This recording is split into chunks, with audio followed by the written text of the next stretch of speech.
मेरो टिचिङ हस्पिटलबाट सबहरू निकालिँदैछ र देख्न सक्छ। आज यी सबलाई पशुपतिमा अन्त्येष्टि गरिँदैछ।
हस्पिटलबाट यो सब निकालिएको छ।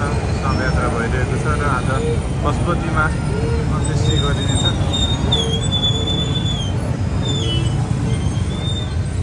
जेएनजी आन्दोलनको क्रममा मृत्यु भएका शहीदहरूको आज यतिखेर पशुपति टक्ने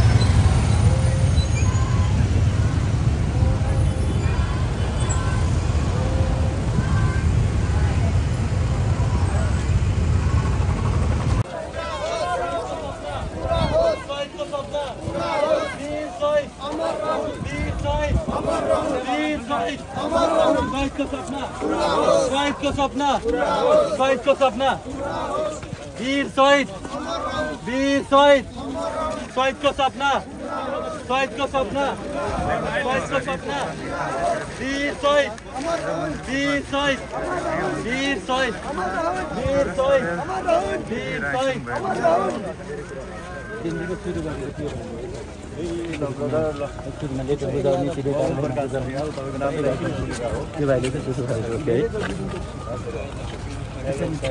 शहीद को सपना वीर शहीद को सपना पूरा हो, शहीद को सपना पूरा हो, शहीद को सपना पूरा हो, शहीद को सपना पूरा हो, शहीद को सपना शहीद को सपना शहीद को सपना शहीद को सपना वीर शहीद अमर रहूं, वीर शहीद अमर रहूं, वीर शहीद वीर शहीद अमर रहूं, वीर शहीद अमर रहूं, वीर शहीद वीर शहीद वीर शहीद वीर शहीद वीर शहीद वीर शहीद अमर रहूं, वीर शहीद अमर रहूं, शहीद को सपना पूरा हो, शहीद को सपना पूरा हो, शहीद को सपना पूरा हो, शहीद को सपना वीर को रगत, वीर को रगत, खेल नजास वीर को रगत, खेल नजास वीर को रगत, खेल नजास शहीद का सपना, पूरा हो शहीद का सपना, पूरा हो वीर शहीद, अमर रहो वीर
वाहन जिले पण लांब नको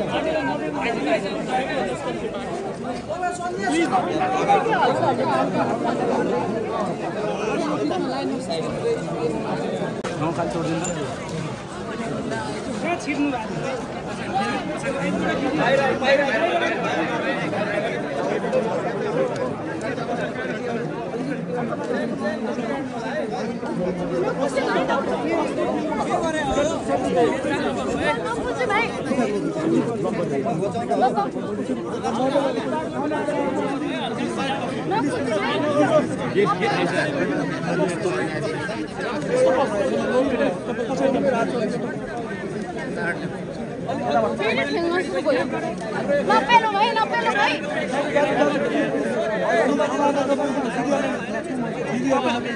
पछाडिबाट धक्का लगाइदिनुहोस् त पछाडिबाट मिडियालाई पछाडि तपाईहरु अब हामी मौन धारणको समय सुरु हुँदैछ सबैजना उता अब हामी 1 मिनेट मौन धारण गर्छौँ त्यसपछि राष्ट्रिय गीत लोक मन्तव्य अनि हामी समापन गर्छौँ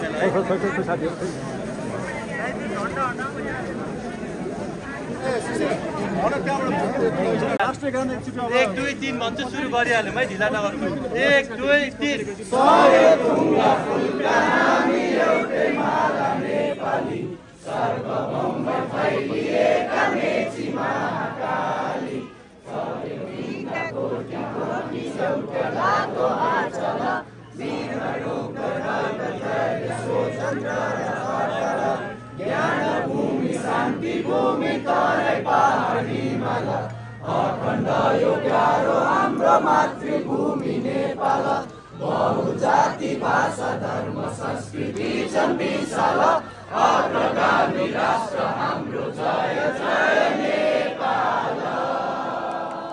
अब हाम्रो ऊर्जा मन्त्री भौतिक मन्त्री पुलमान घिसिङले र हाम्रो ओमप्रकाश अर्यालले 2 मिनेट चाहिँ आफ्नो शोक मन्तव्य राख्नुहुनेछ।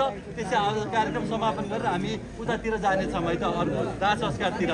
अब सुरुवातमा हाम्रो आदरणीय कुलमान घिसिङज्यूलाई 2 शब्द शोक मन्तव्य राखिदिनु हुन हार्दिक अनुरोध गर्न चाहन्छु। त्यसपछि हाम्रो गृहमन्त्रीले राख्नुहुनेछ। यहाँबाट कहाँ जाने उताबाट जानु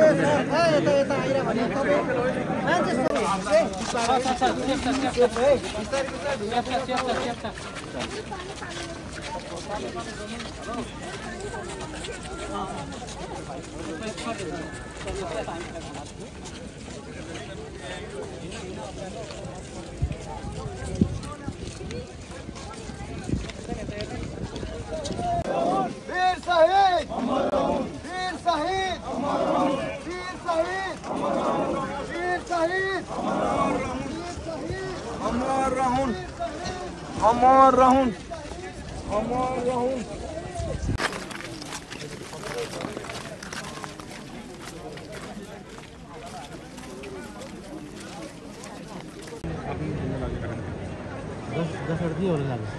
यही ल्याउने 10 वटा हो एलीमा पनि लगेको छ हो त्यसो भने 4 मात्रै भन्नु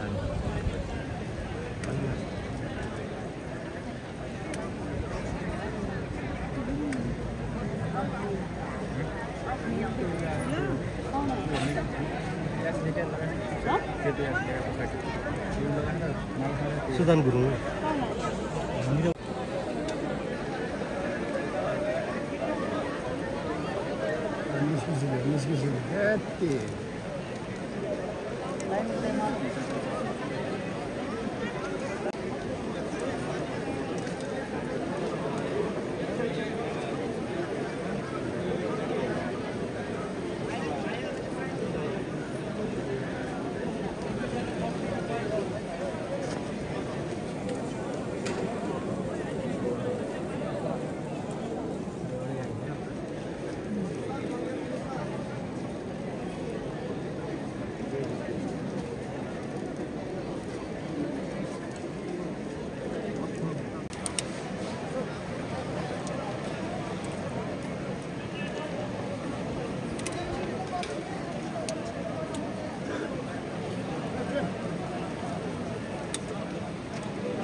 Bye.